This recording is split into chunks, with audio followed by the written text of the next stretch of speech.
Welcome to Chip Lunch Podcast, everyone. My name is Joel. I'm just very excited to have you along with us on this journey.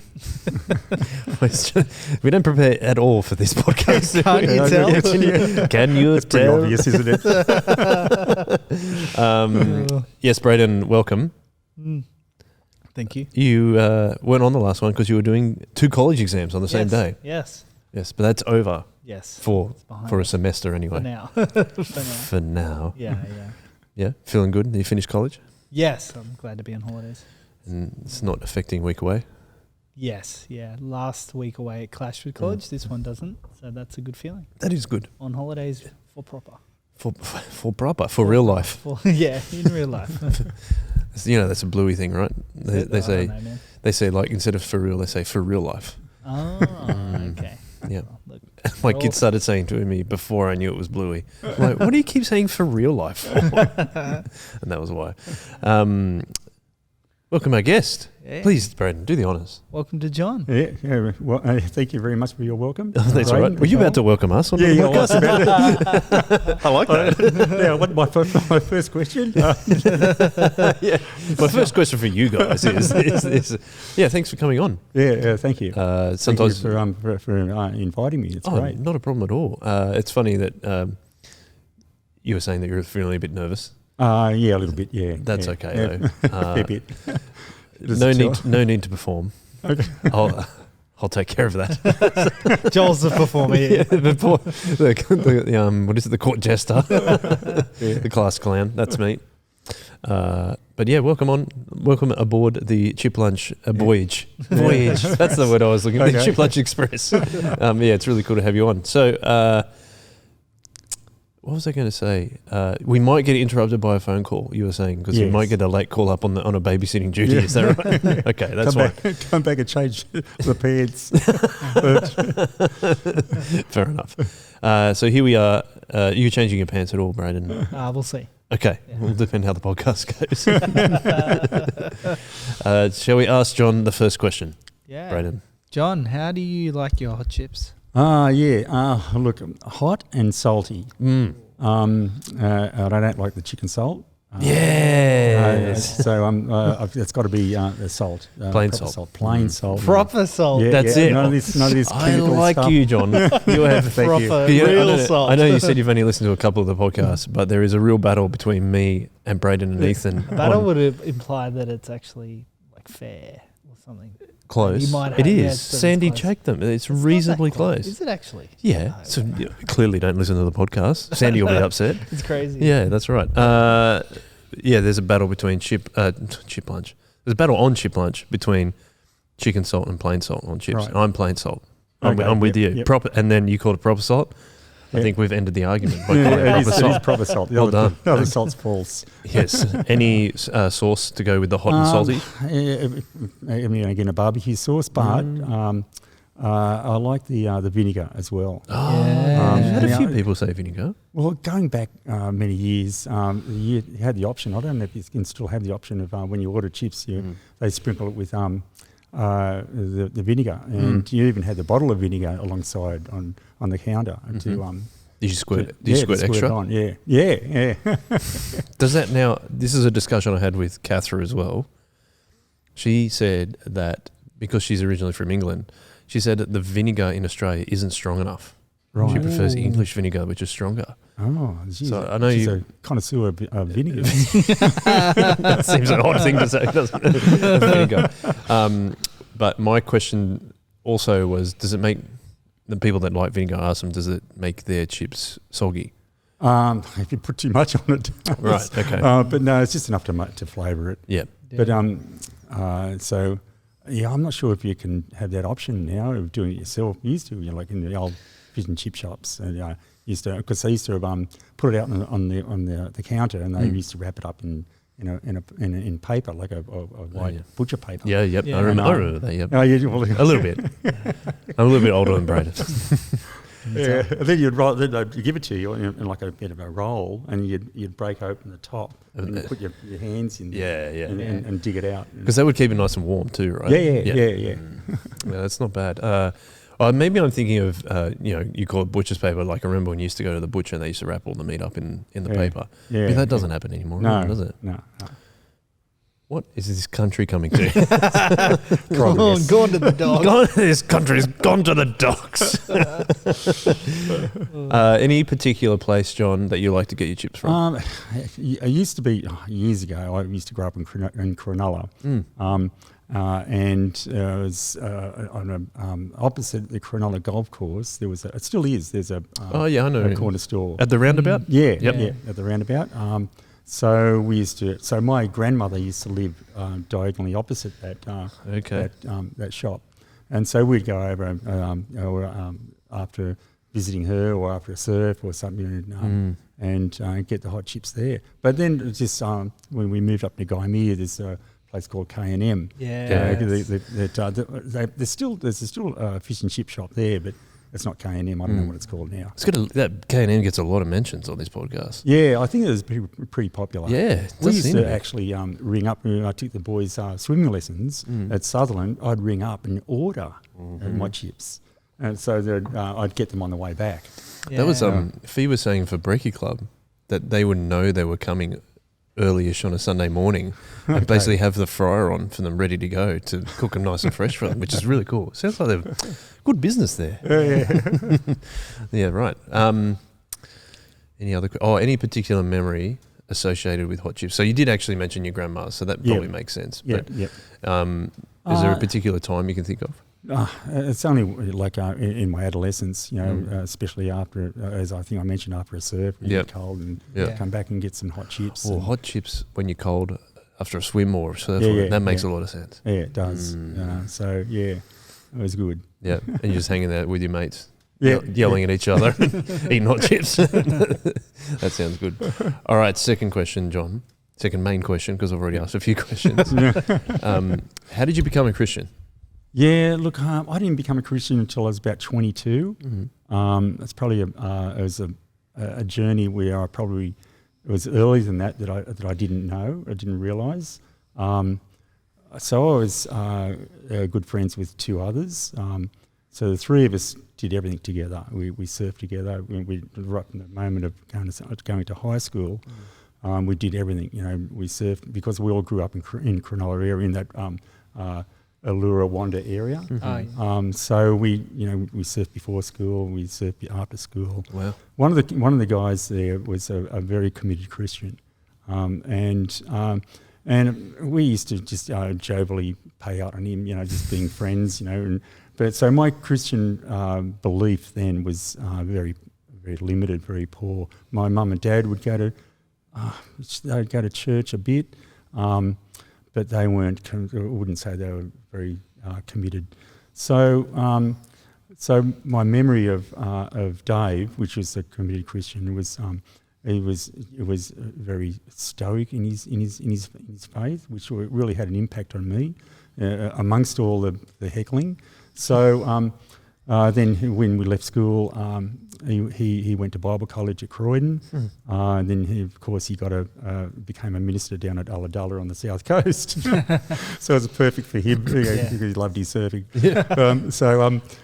So then come during that period, even through high school, I had I was difficult to accept myself. I had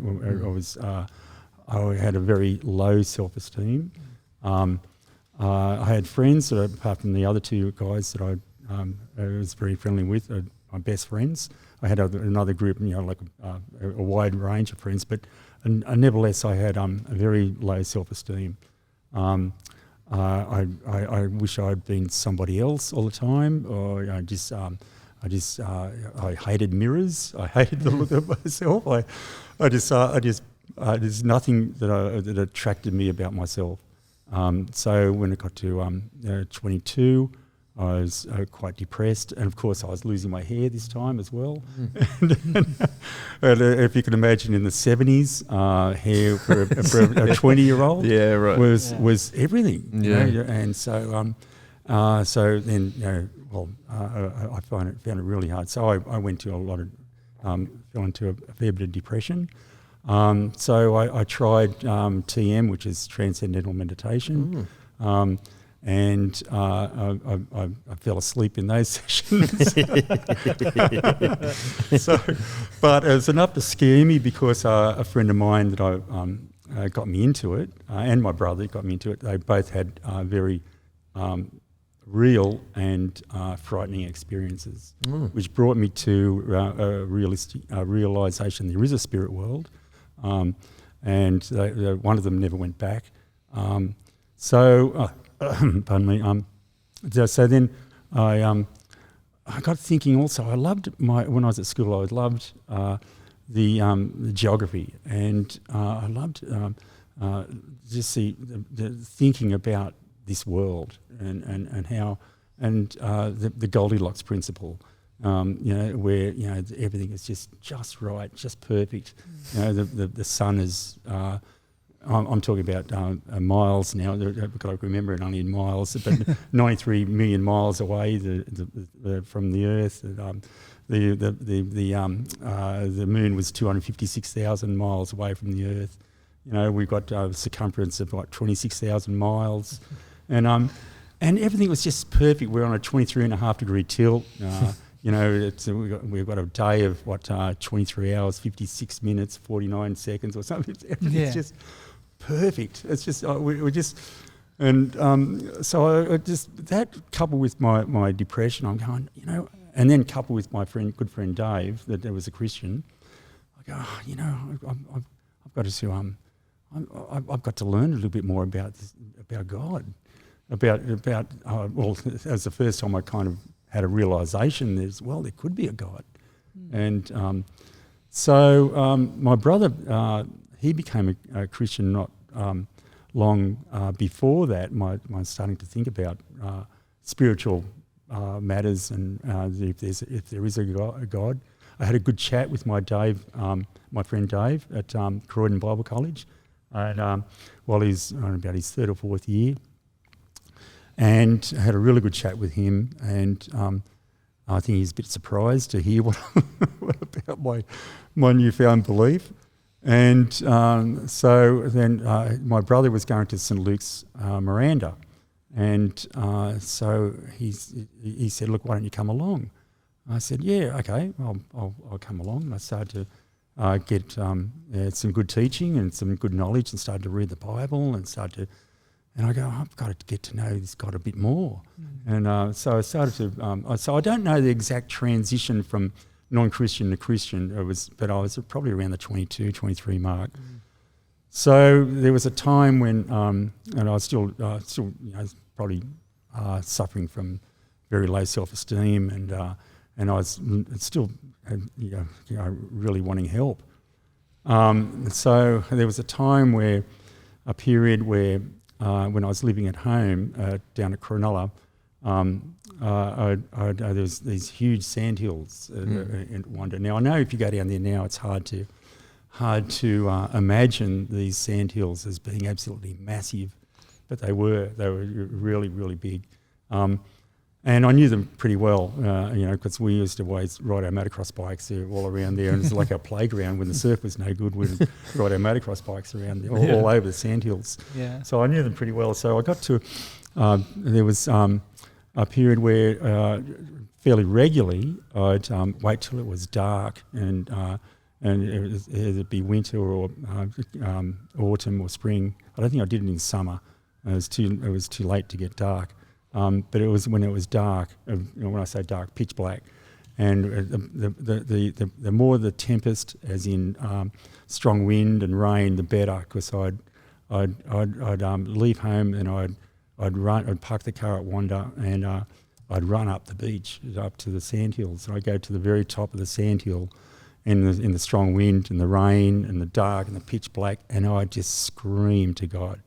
I'd just scream. I'd stand with my arms stretched out. You've seen that Rocky movie, when he jumps up on the steps and with the music of Eye of the Tiger, and he reaches out and that was me. I got to the top of the highest sandhill, and I'd just reach out and I'd just scream to God, God, help me, help me. And I'd be facing the rain and the wind, and I'd do that fairly regularly, and so then I'd come back. But and so I slowly got to know a little bit more about God, about the Bible. So there was the two reasons why I became a Christian was the Goldilocks principle and also my depression. So the concept of sin didn't really come into it. I know there was you talk about people that are really reaching out to have their sins forgiven, and they go, pardon me, but that never really was it was an issue, of course, but it was never really a concept that I thought was a factor. It was good until I learnt about Jesus dying for me on the cross and things like that, which is really, really positive. But it wasn't until I read, I think, in Hebrews chapter 9, where the blood of the bulls and goats never really pleased God, and it wasn't until the blood of his son. And I go, that's why Jesus died for us. Yeah, right. There's a connection. So that's basically how I became a Christian. Yeah, right. It's a really interesting story. I don't know about interesting, but my story anyway. Yeah, that's right. Well, that's the thing. I mean, everyone's story is individual. Yeah. You said it was around when you were about 22. Yep. What do you think changed for you from around that point? Okay, so I got a lot more acceptance of myself. I think most people will say when you're in depression, you do a lot of navel gazing, and I probably was guilty of that. And when I come to be a Christian, had to start again a personal relationship with Jesus, that started to dissipate, and I started to get. I started to get that relationship with God, and so went pretty well then from then on. Was that because it sounded like maybe you were having a crisis of identity, and that knowing that you're accepted by Jesus helped you with that? Would you definitely. Yeah. Definitely. It helped a lot. Yeah. Can you, because you shared that you grew up in Cronulla, and went to school there, grew up there, surfed there. I'm just going to ask, can you paint a picture for what Cronulla looked like at that time? The reason I'm asking is, what I really want to ask is it like puberty blues? Well, that's a very fictional story. Of course. That's right. I suppose when I was growing up there, I lived in Hume Road, which went right to the end of the beach. Ran along the southern perimeter of the golf course, and then continued up to the beach. But the end of Hume Road was just a sandhill, and so there's no Allura Surf Club. There's no road that went along along the back of Allura Surf Club. It was Wanda Surf Club, but that was on its own, and that was that was just on its just out in the sticks, really.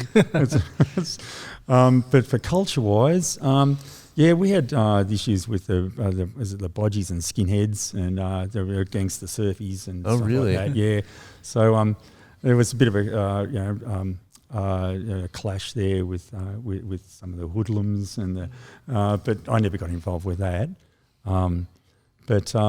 It's mostly a real surf culture, really. And surfing in those days, you're a bum. If you were a surfer, you're an absolute bum. and it's funny because just about every male in Cronulla High School surfed. Yeah, a bunch of bums. And Cronulla High School became at that stage wasn't a great school. It is now, apparently. It's one. Well, I know when my twins were going to school at Port Hacking, the Cronulla High School was up there as one of the better schools to go to, but it certainly wasn't when I was there. But anyway, because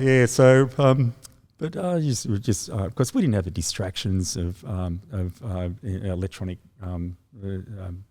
things like Xbox and PlayStations, but when the surf was flat, as I said, we'd ride our motocross bikes, or when we'd play table tennis, or it's all the just outside things, fun things to do. Yeah. Tell us about surfing, because it sounds like you enjoy it. Oh yeah. Well, it's I started when I was about 7 or 8. And as I said, I lived in Hume Road, and the end of Hume Road was a sandhill at night, and you only had 2 types of boards in those days. You had Mals, and then you had bigger Mals. Oh. There was no shortboard era then. So it was a great time, and I remember Dad making me a trolley out of a golf buggy to put my board on, because I wasn't very big, and I had this Mal I had to drag down the beach, and I had to drag it over this sandhill at the end of Hume Road and down to the beach. And I remember one day the trolley broke, and I couldn't get the board back, so I had to run back in tears to get to Dad. Luckily, Dad was home, and he went back and got my board and the trolley and brought it back and repaired it. But it was a great. I thoroughly enjoyed the surf era. So I saw it right from from the Mals right through to there's other boards called the Trackers, and went to just went straight from Mals to short boards in a very short period. I went to into the twin fin era, which was some of the twin fins got down to 5 foot tall, big, and then it started to develop. There's a lot of experimental stage in boards. Then there wasn't the leg ropes. So I remember surfing out the bay.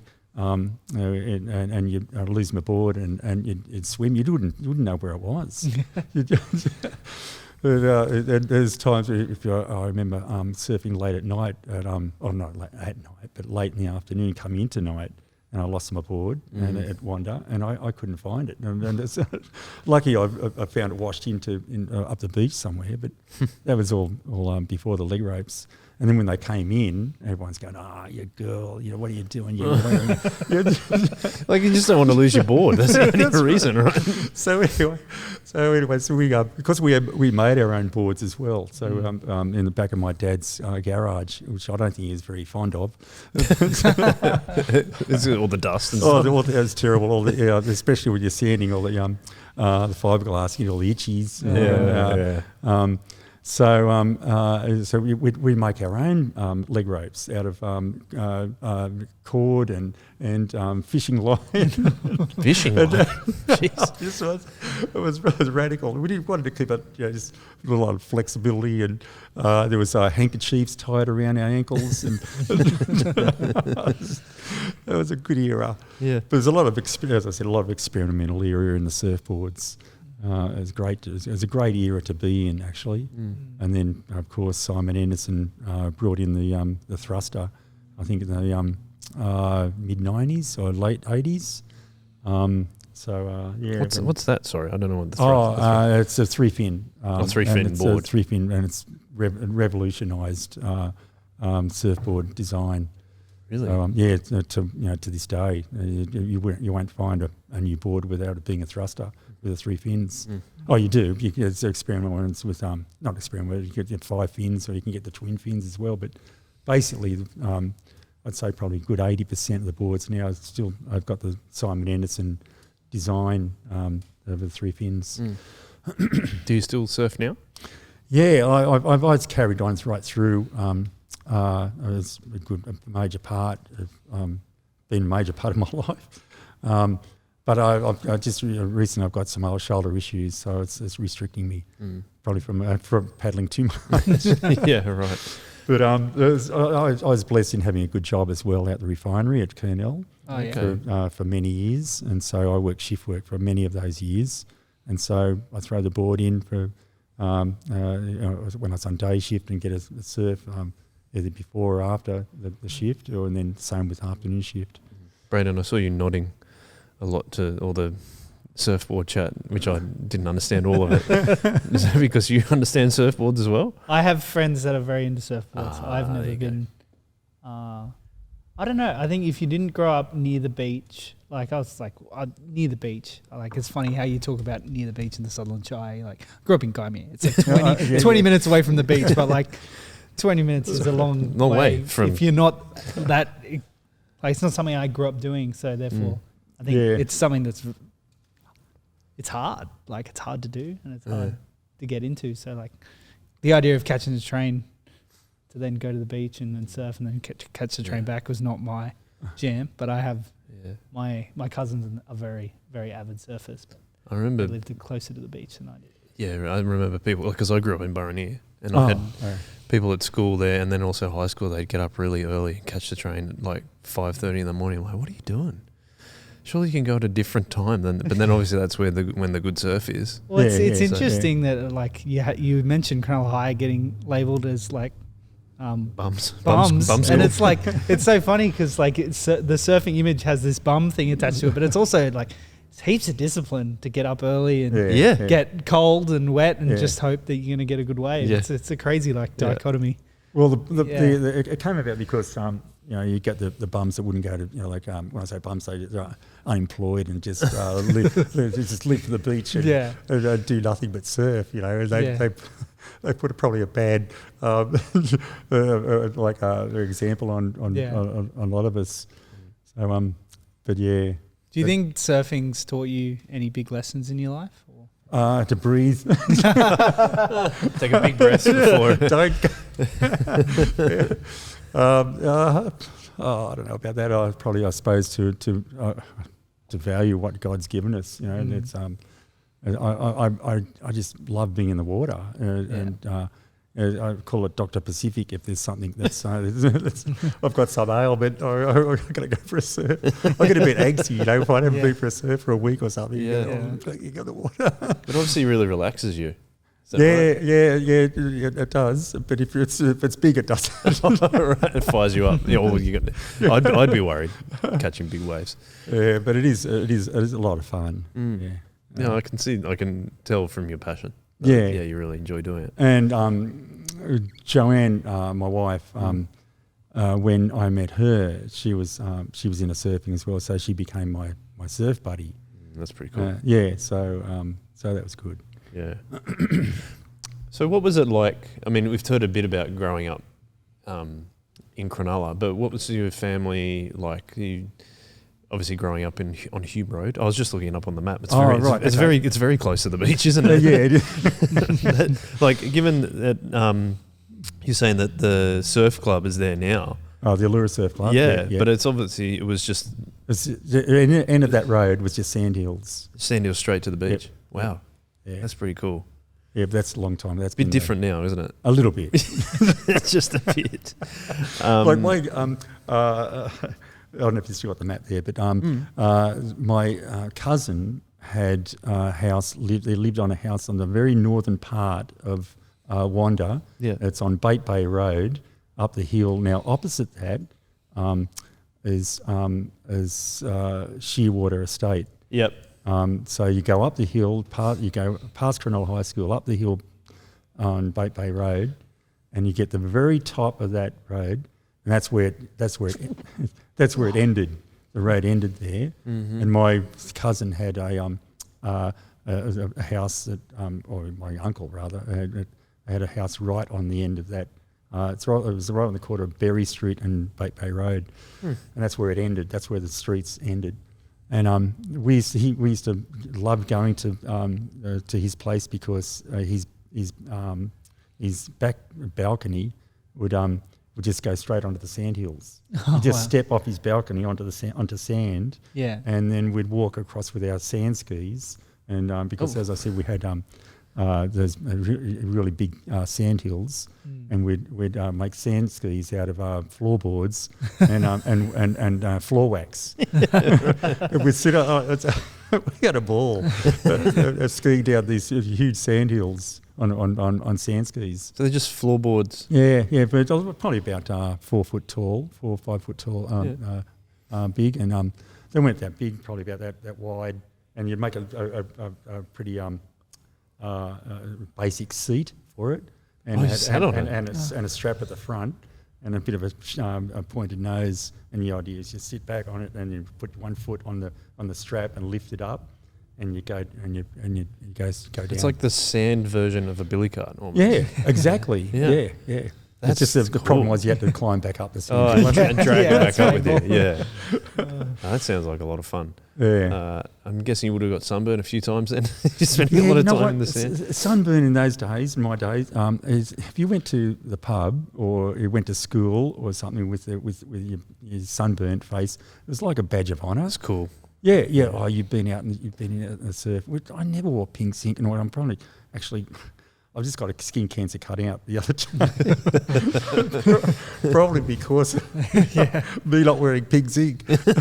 Well, there's what do you call it now? It's not because pink zinc was an ointment you put on your nose and your mouth. Yeah, but sun cream, you mean? Is that But you come to think of it, I don't know whether it's not that I haven't seen it. I'm probably showing my age a lot here. Did you ever see Shane Warne with his pink, where he had that white zinc? He put the white zinc on his nose. Yeah. Well, when I was growing up, it wasn't white, it was pink, and it was called pink zinc.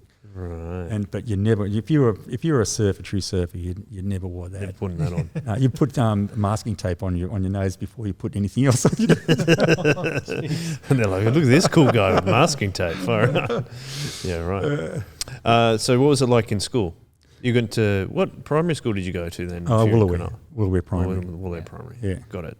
Because that's, okay. I'm sorry. I'm just thinking about where that was. It's near the set of shops in Woolooware, isn't it? Yes. Yeah. Okay. And then so Cronulla used to be High. a good skate spot, but then they put the fences. Did it? Oh. Devo. Anyway. Oh, I didn't know you skated either. I'm finding out new things about you all the time. Back in the day. Yeah, right. And then Cronulla High School. Yep, Cronulla High School. Yep. And as you said, it was a reasonably not hostile, but Christians weren't really frowned upon, I suppose. It wasn't really frowned upon, but it's just it's just you didn't do it. It wasn't something you'd. My good friend was Dave. He was a one-off. It wasn't. It's just a cultural thing. I don't know why. It's I'm sure there were other Christian kids there, but they probably would have been just I don't know. It's in the background somewhere. But Dave, he stuck to his guns, and he was part of the group, and he was, as I said, he was just very. Didn't waver with his faith, and I thought that was really strong of him to do that. So when I look back now and see that, I thought he was very inspirational of me being a Christian, the way he behaved and the way he lived his life. What does that look like at a high school at that time? Because I feel like we could say what it'll be like now. I mean, I haven't been to school in how many years? Almost 20 years. So I probably don't know what I'm talking about either. What does it look like at your time in high school if he's standing up for himself? I think it might be much the same now. He didn't, apart from the friendly banter, it wasn't picked on or anything. It was just, but he was just generally a great bloke anyway. So we didn't see any aggression or hostility. He blended in with us, but he just drew the line where he needed to. He's like, I'm just not doing that. Yeah. And I went, no, I'm not involved with that. When the talk never heard him swear, never. When it came up with our girls, he was never involved with the talk with that. He's just very stoic in his faith. That's cool. So, if you became a Christian after you finished high school, did you have any plans after high school about what you were thinking of doing with your life?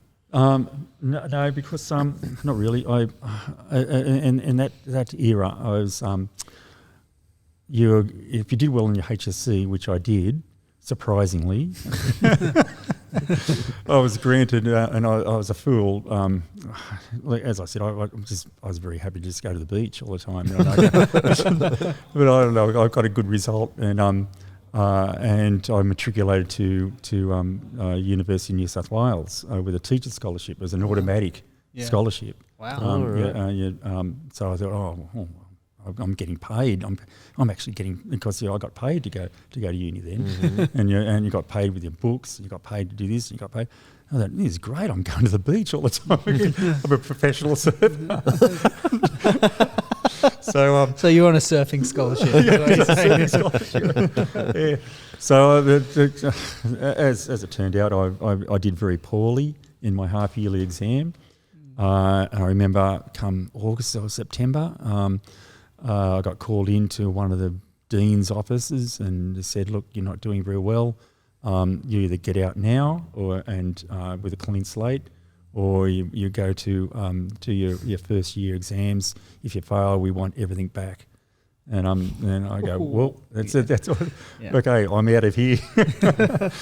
So and I thought, well, so I just got a job, just basic job, truck driving. Then I landed a job at the refinery on a shutdown, and I ended up staying there for many years. I became a motorcycle mechanic for a couple of years amongst that. But basically I spent about 40 years at the refinery until it closed in 2014. It did close recently, didn't it? Yeah. Yeah. Well, yeah. So it's actually 8-9 years ago now. Yeah, 8 years. My time was a way off. It's me talking about school before. I'm like, oh yeah, I finished recently. All right. So yeah, but anyway, it was a good ride. But I enjoyed the work at the refinery. Not so much the work, but the blokes. That was great. Yeah. And can I ask you a question about truck driving? Oh yeah. Is it hard to park them? Because I feel like it would be so hard. Well, funnily, I'll never forget the day that I did my truck drive. I got my license, and that was an effort just to do that, to get that. And because in those days there was no automatic, it was all crash gearbox. You had a double shuffle or double clutch or every gear. Yep. Use the clutch twice. Yeah. This is your wheelhouse. Yeah. You've got to use the clutch like to get out of gear. Two fins, got no idea. Two clutches. Got you. Twin clutch, bro. But you got to use the clutch to get out of gear, and then use the clutch again to get it back into gear. Yeah, that's right. Yeah, going up or down, first to 6 or whatever, and then back down. It's all well. Because you'd have I forget what it's called. Synchro mesh. Yeah. Oh no, but don't you go? Isn't there high and low gear as well? They're high and low range. Yeah, some of them do. Okay, that's what I was talking about. Sorry. Yeah, but anyway, so cool. The first job there's a place called Quickers Air, and they said okay, John, here's your truck, and they took me out into the yard, and they pointed down to the very end of the yard, and here's this old Bedford. It's an old model. It's an old English model. And it's an old Bedford. It had to be 20 metres long. I felt like 20 metres long. It wasn't, but it was. And they said, "There's your truck." Are you serious? Anyway, everybody else had little Pantex that can run around. Here's this full-on rigid, big old banger. I hated that truck. I never progressed either. I never got to the pad. No, that's disappointing. Is that because the Bedford was so bad? Oh yeah, it was bad. You had to leave. Yeah, I left after about 12 months. So I got the job at the refinery. Yeah, okay. So I finished with that. I started with that on shutdowns. Yeah. So like moving to working in the refinery, how does that work with like did you get like on the job training? Because I know that engineers go and work at the refinery, but you didn't have a qualification in terms of that. So how did that work? No, that was on the job training. So I started out as a sheet metal worker and working on shutdowns. And insulating a lot of the vessels. That was on the job training. So I did that for about 8-9 years. A lot of the vessels that are taking the oil and petrol. Yes, okay. And the actual manufacturing side of it. So the reactors, regenerators, and all the and all of the kilometres of pipeline, so it has to be all insulated. Mm-hmm. So anyway, so I did a lot of that, but that was all on the job training. But then I worked as I said, as a motorcycle mechanic for a couple of years as well. So that was good. Enjoyed that. And then I went to shift work when I started out as on the job training as on shift in the manufacturing side of it. So which I won't go into it, but it's just very complicated. So I stayed with on shift work for about 30 years on that job. So yeah, it's like if I can describe if you've seen The Simpsons, it's like Homer Simpson, So we did have a button called the Mo button. Which button will I push? Oh no, it's eeny, meeny, mighty, Mo. That's it. Did that actually happen? There's another one that's called Run for Your Life. We had press that button, it lit up, Run for Your Life. That's the self-destruct button, pretty much. But none of this was official, of course. Yeah, right. But no, it was a lot of fun. But yeah. Is shift work hard? I don't think I could do shift work. Yeah, look, when I was started out, it was great. I enjoyed it. I was working 2 jobs. I could on night shift. I could leave the work at 7 a.m. and be on the building site at 7:15, working as a labourer. But afternoon shift I really enjoyed, especially when the kids were young. I could go, see you later, Joanne. The kids are yours now, so I'd go to work and get back about 11:30 when all the kids are in bed and it was all the drama was over. So all the baby bathing was over. Oh, so you did. That's why you liked it. Yeah, that's great. Skip the difficult parts. That's why with night shift when the babies were when the babies were babies. And Joanne had to get up in the middle of the night, and I'm at work, so it was great. I'm working hard, love. Yeah, that's about it. So, because we kind of talked around your career here, but let's talk about your family. Yeah. So when did you first meet Joe? Was it at the beach? No. Kind of at the beach. So I was.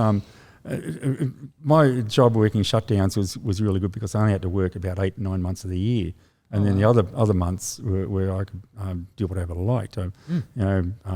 So one of those times I went around Australia on a motorbike, and wow, we're going to hear this story. Yeah. So I got to Ayers Rock, and as you do, everyone goes out to the Ayers Rock at dusk and sees the different colours that shines on the rock.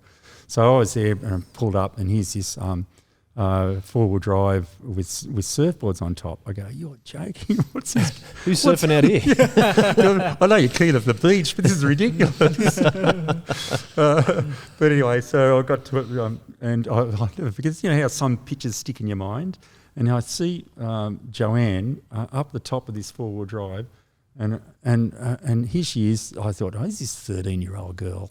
And I'm 25, 26. I go, who's this 13-year-old? What is it? Anyway, so I got talking to the mum and dad, and they were from Sylvania Waters. Oh, yeah. And anyway, and I had obviously no interest in Joanne, thinking she's only 13 or 14. Absolutely no interest. And and she obviously had absolutely no interest in me because I had a beard down here, and I had the old oil skins because in those days the motorcycle jackets didn't have any of the armour or anything like that. It's just oil skins. Yeah. And it was grubby. It was oily and grubby. My jeans at this stage hadn't seen a wash in 2 months. And I hadn't had a wash in 2 months.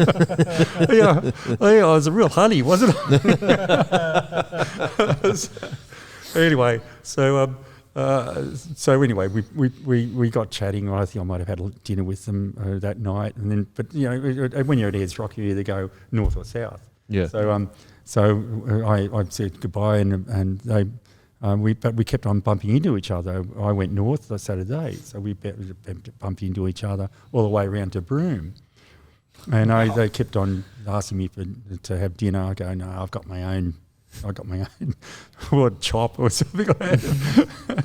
So anyway, so that was about December 1981, and about January 1982, I thought I'll because we exchanged details, I thought I'd give the mother a ring just to catch up.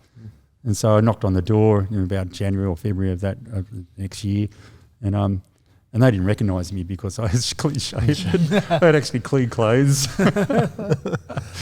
So anyway, and I didn't recognise. I thought, oh, this girl, she's not quite 13. She's more like 19, 20. And so anyway, I ended up asking her out to the Elephant House. There's where we got the Solies on 4 o'clock on Sundays. Mm-hmm. So they had a function down there. So I asked her out, and as I said, she became my surfing partner for a couple of years, and then thought we might should get married. That's cool. So that's about it. Now, just before we go a little bit further about how you met, can you tell us more about this round Australia trip? This would be fascinating. So obviously, did you start clean shaven and then the beard just grew? Yeah, I did. I think I've got a photo of it before and after. That's not pretty. So you just let the beard grow the whole time? Yeah. That's, I was only away for probably 4 months, I think, 3 or 4 months. I had to come back for work to finance my next trip. Yeah, okay. So anyway, but look, I was working at one of the shutdowns. I was working with a Pommy. We're allowed to say Pommy? Yeah. Yeah, okay. Yeah. Lovely bloke. And he's only young. And he was telling me about all about Australia, what are the things. I go, hey, have a go at this bloke. He's telling me about my own country. So I thought, blow this. So when the shutdown had finished, I went out and bought a brand new bike, and I packed my bags and because I love my motorcycling from all the motocross days I did, so started out, just went headed north first and went around the whole way. So it was great. Just by yourself? Yeah, I was great because I kept on meeting people. Ah, yeah. And the bike was a talking point, of course. What type of bike was it? It was a BMW. Oh. And so yeah. anyway, so people will often come up to me and ask you where I've been and what's it like. What's the full model number? Let's look it up while you. Oh, okay. Tell us about it. I'm going back in 1981. Okay, it's all right. It's a R100 RS. 100. Oh, 100 RS. Have a look at this. It might not. Some of the models, but if you're on bike sales, they've butchered them and they've come up pretty bad. In what way? They've just put different tanks on, put different fairings on it. So yeah, right. There's some of them come up, but they're not the original. What colour was it? Silver. Ooh, so this one's been restored. Oh, that's it. That's exactly my bike. Is it? Yeah. Oh, how good. Yeah. Maybe it is your exact bike. That looks like England to me. Mine didn't end up like that. It looks like it's got a nice, comfortable seat. So if you're travelling around Australia, you can at least spend a bit of time on it. Actually, I did get a seat like that, but it came with. I had a seat that had with the pillion passenger sat on as well. Oh, okay. And I put all my tent and my sleeping bag and all my cooking stuff on that. Yeah, right. Was there a bit of a balance issue if you're carrying that much stuff? No, not really. Once you're about 5 kilometres an hour, the bike's pretty steady. Yeah, okay. Nice. So I had my tank bag, had my water bag, had my panniers. Yeah. So I was pretty loaded up. Yeah. Did you have any close calls? Yeah, I had a number of close calls. Yeah. So what's the closest one? Coming back from along the Nullarbor, I was in the wet. And I was going around a very fast left-hand corner, and this road train, because you get road trains, was coming the other way. And I don't know if he fell asleep at the wheel or he just reaching down to turn the radio or whatever it was, but he drifted right over onto my lane. And I had absolutely nowhere to go because the verge was a drop away. I couldn't hit that. And I remember just going, I just closed my eyes. I'm going, This is it. This is it. And I got through, and I thought, I think I stopped the bike. And I go, just relief. Yeah. Wow. Yeah, but there's a few others stepping off. I dropped the bike a couple of times, and like when I was riding it, so I wasn't injured. But anyway, those things are going to happen. Especially on a 4 or 5 month trip. Yeah, you're going to expect to have some issues.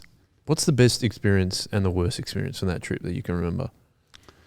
The best experience, I suppose, was there's a few. I think the Gradation Road.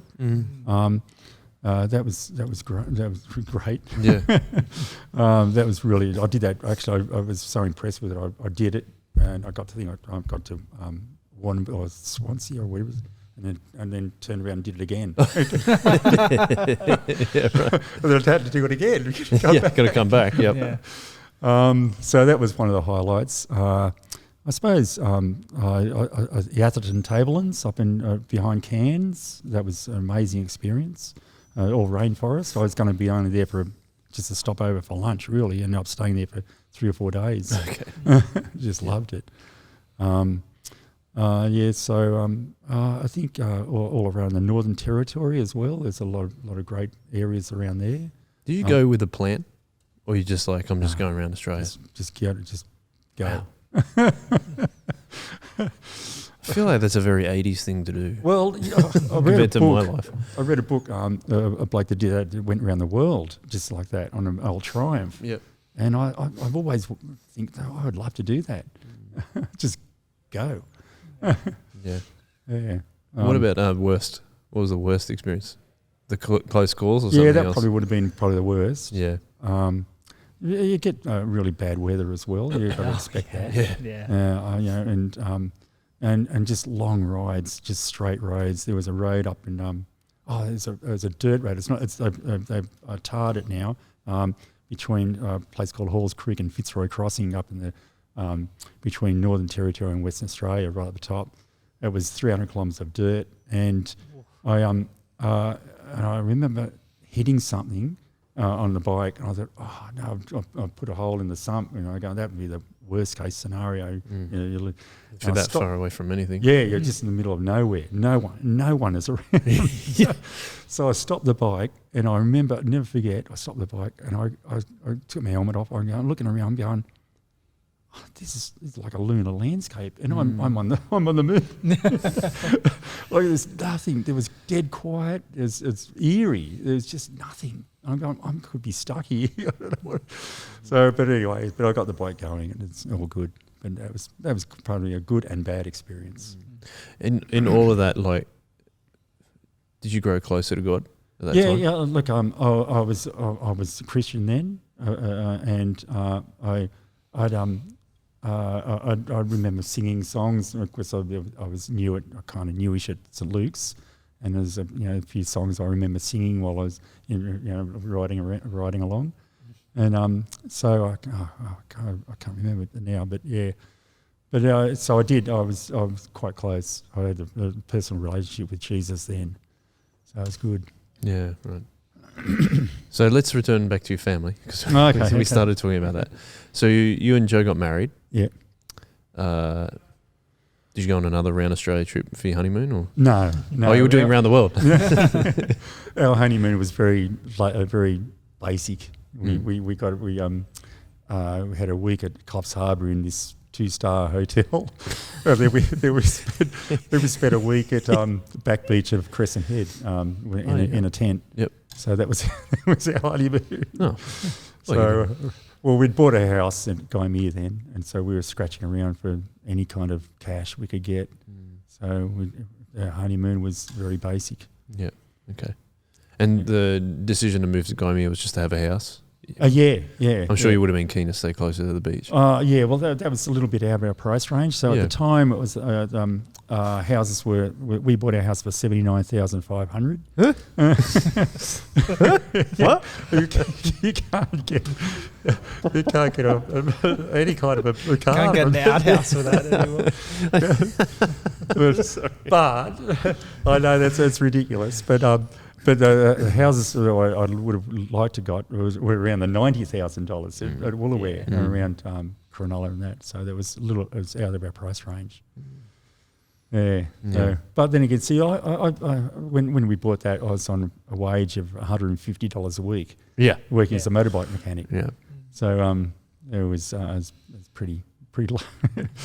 So what do you get for $150 a week? Lunch. Yeah. Yeah, lunch and breakfast or something. That's about it. Cool. So, are you still going to St. Luke's? Is that where, was Joe a Christian? Yes, definitely. She went through a program called a William Booth program, drug and alcohol rehabilitation program. Okay.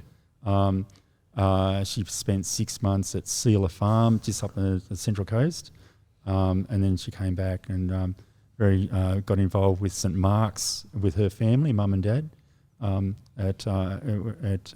in Sylvania. Oh, so mum and dad were Christians? Her mum was. Okay. Her father, this is a long story. Okay. No, I don't want to. That's all right. Sometimes it's a long podcast, so it's fine. So her mum was involved with St. Mark's, and but the father went along as a bit of a, I better go. He was right in with surfing. I did a lot of surfing with him as well. Okay. So he had. How do I put this in one phrase?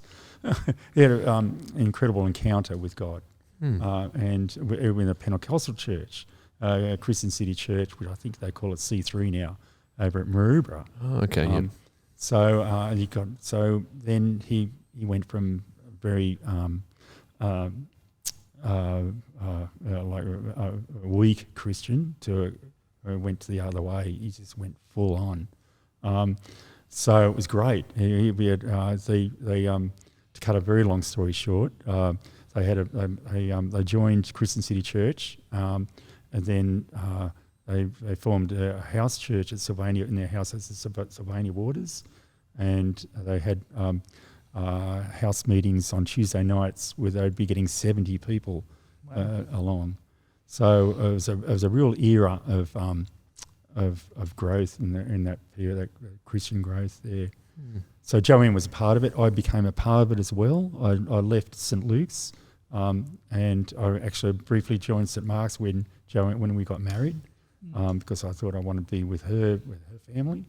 And then when they left to go to C3, I kind of, much to the detriment of my minister, because he would like to have seen me stay, I'd rather go to the opposition.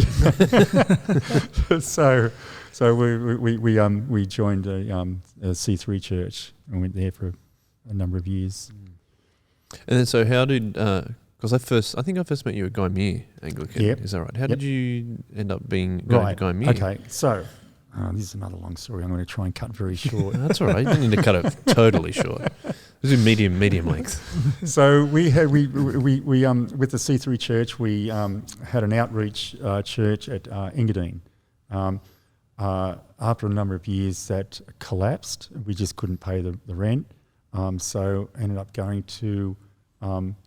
So we just sort of, everyone had to go somewhere else. Had no choice but to go somewhere else. Some of us went to what's it called now? Up at Sutherland, the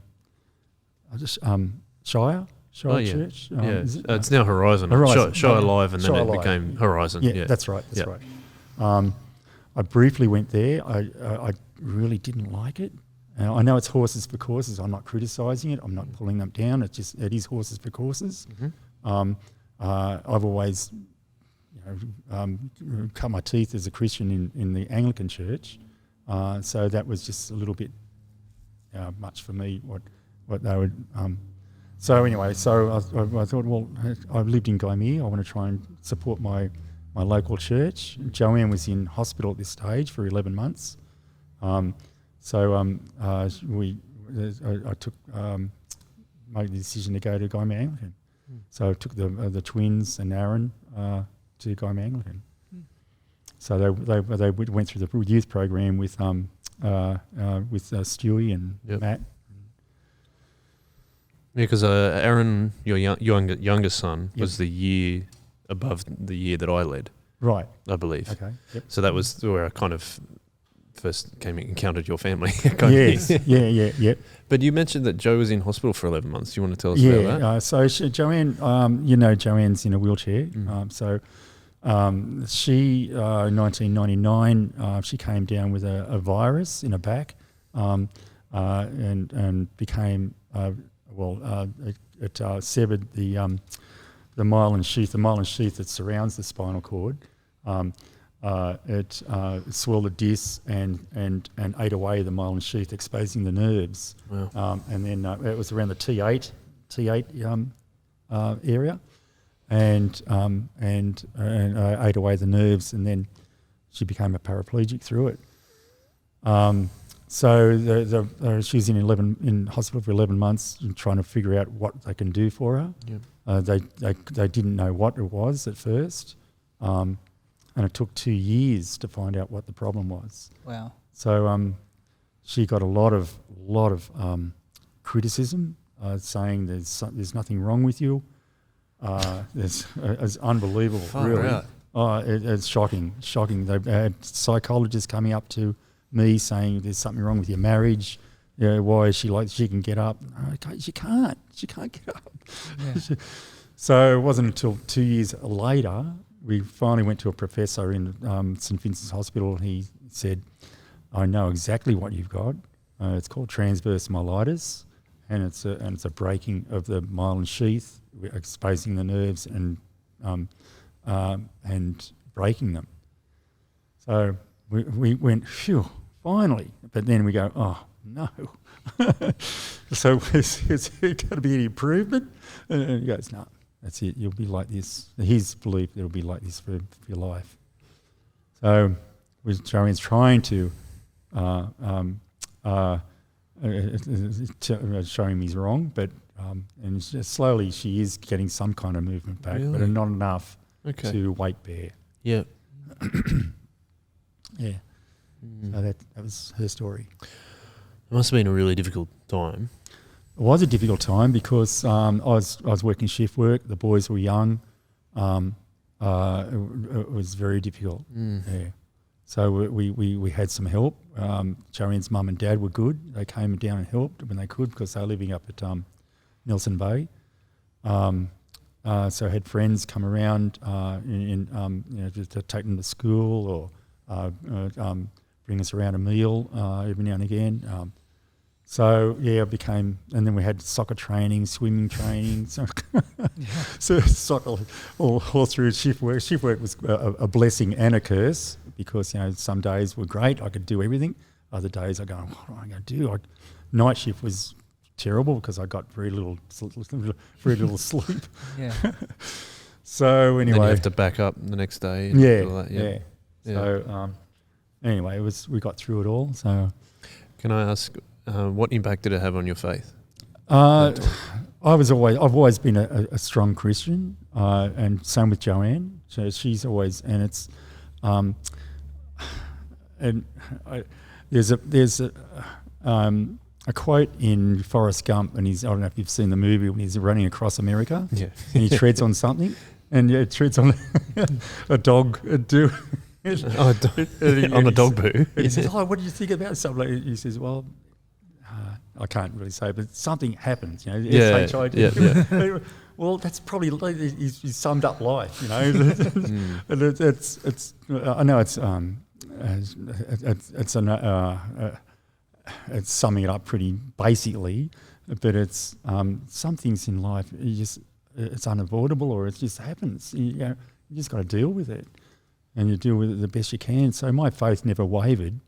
I remain a strong Christian, probably maybe even stronger because we end up praying a lot.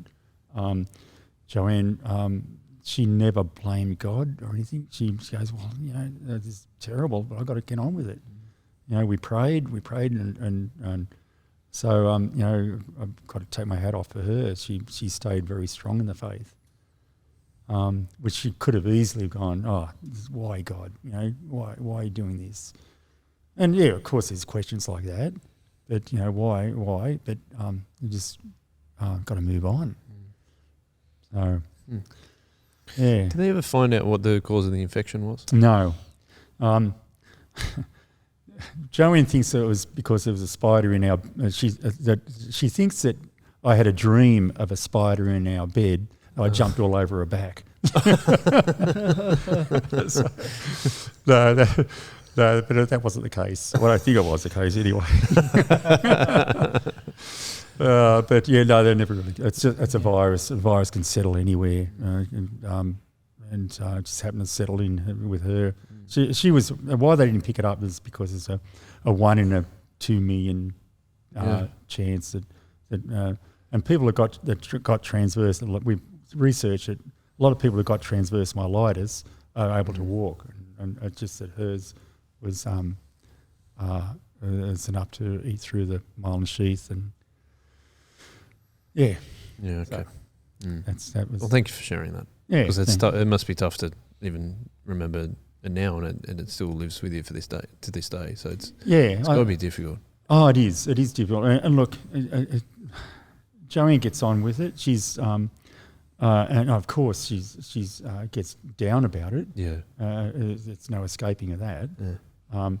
But she's become a Australian champion in her in lawn bowls. She bowls from a wheelchair, a modified wheelchair. That's awesome. Then she became qualified to play with the Australian team, and she qualified to go to the Commonwealth Games last year. But you probably know the story with Aaron and Jess's little boy Leo. So he passed away the day that Joanne was about to fly out. Yeah. Okay. So she said, like, I can't go. I've got to be with Aaron and Jess. Yeah. Anyway, she's represented Australia on the Gold Coast a few months ago. Wow. So she did well. She got a bronze medal. Nice. So she's doing well with that. Yeah. But at the moment she's just struggling with the shoulder at the moment. So I'm sure she'll get over that as well. She seems to be. It's interesting. You mentioned your friend Dave, very stoic. Joe seems to be the same. Yeah, very much. Yeah, that's cool. Yeah. You mentioned your son Aaron. Yep. And then you've got 2 other boys. Tell us their names, and then what I like to always ask those who are parents on the podcast: what has God taught you through being a parent? Oh, okay. Be patient. That's what we all say. Look, and let them run their course in a lot of ways. Ben and Matt, Matt's a mechanical engineer. He's got honours in his when he what do you call it? Qualified. Graduated. That's it.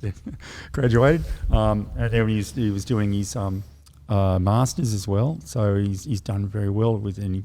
He's done a few trips overseas with his mechanical engineering. He goes to with Jessamy. He's married to Jessamy. So he goes to Guyme Anglican. Ben is as a lecturer at Sydney Uni, and he's currently doing his doctorate. Both of those boys, and this is really funny because both of those boys got 45 in their UAI in their HSC. So, and they're twins, right? So they would have done the same year as well? Yeah. Okay. We had the deputy principal tell us, you've got to get this year 11, and said, you've got to get them out of school. They're no hopers. I didn't really say those words, but bums. Implied. They're klutzes. So you've got to get them out of school and get them into a trade or get them into something because they're not going to be anything. And so no, we'll persevere. So sure enough, they got to the HSC and they got 45 in the UAI, and we're probably thinking, that guy was right. We should have got it. So they did some stuff that I thought, well, after school, Ben went into personal training, and he goes, I can't do this for the rest of my life. So he got really interested in it because of his personal training of the body anatomy. He got really into that. So he went to uni as a mature student. So now he's lecturing doctors. In what's the subject? Sorry. He's mostly in the upper torso, mostly with a heart. So he's doing a doctorate on heart problems and heart attacks. So so he's done very well. Besides patience, what do you think being a father of 3 boys has taught you? I don't know. I think just the love. I really how to love someone so dearly, and to see that reciprocated as well. And